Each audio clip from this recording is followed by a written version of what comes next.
హరే కృష్ణ అండి అందరికీ. అందరూ ఎలా ఉన్నారు? ఈరోజు వీడియోలో నేను ఏవైతే చూపిస్తున్నానో అవన్నీ లాస్ట్ వీక్‌లో నేను డిస్పాచ్ చేసిన ఐటెమ్స్ అండి. వీటన్నిటికి కూడా నేను ప్రైజెస్ మెన్షన్ చేశాను.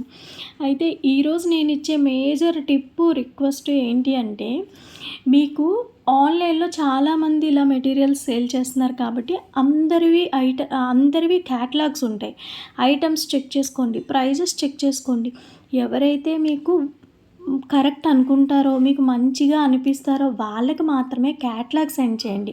ఒకే టైంలో ముగ్గురికి, నలుగురికి క్యాటలాగులు సెండ్ చేసేసి వాళ్ళని బిల్లులు ఇవ్వమని ఎవరికో ఒక్కరికి ఆర్డర్ పెట్టడం అనేది కరెక్ట్ కాదు. ప్రైజెస్ అనేది క్యాటలాగ్‌లో చెక్ చేసుకోండి. ఎవరి దగ్గర మీకు తక్కువ, ఎవరి దగ్గర మంచి క్వాలిటీ అనిపిస్తుందో వాళ్ళకి మాత్రమే క్యాటలాగ్స్ పంపించి బిల్ పే చేయండి. అంతేగాని ఒక నలుగురితో టైం పాస్ చేసి ఆ ఐదో వ్యక్తికి మీరు పేమెంట్ చేయటం అనేది కరెక్ట్ కాదు. మీ టైంని మీరు వేస్ట్ చేసుకోకండి. మా టైంని కూడా మీరు వేస్ట్ చేయకండి. దయచేసి అర్థం చేసుకోండి. నాకు ఈ మధ్య కాలంలో ఇలాంటివి చాలా అంటే చాలా జరిగాయి. 20 కార్డ్స్ వస్తే అందులో 5 మాత్రమే కన్ఫర్మ్ అయ్యాయి. మిగతా వాళ్ళకి నేను టైం ఏదైతే స్పెండ్ చేశానో అదంతా వేస్ట్. సో, ఇలాంటి పని అయితే చేయకండి. రేపు పొద్దున మీరు బిజినెస్ చేస్తున్నారు కాబట్టి మీకు ఎక్స్‌పీరియన్స్ వచ్చినప్పుడు మాత్రమే దాని పెయిన్ తెలుస్తుంది. సో, నెక్స్ట్ టైం ఇలా చేయకండి. రేపటి వీడియోలో మళ్ళీ కలుసుకుందాం. Bye bye.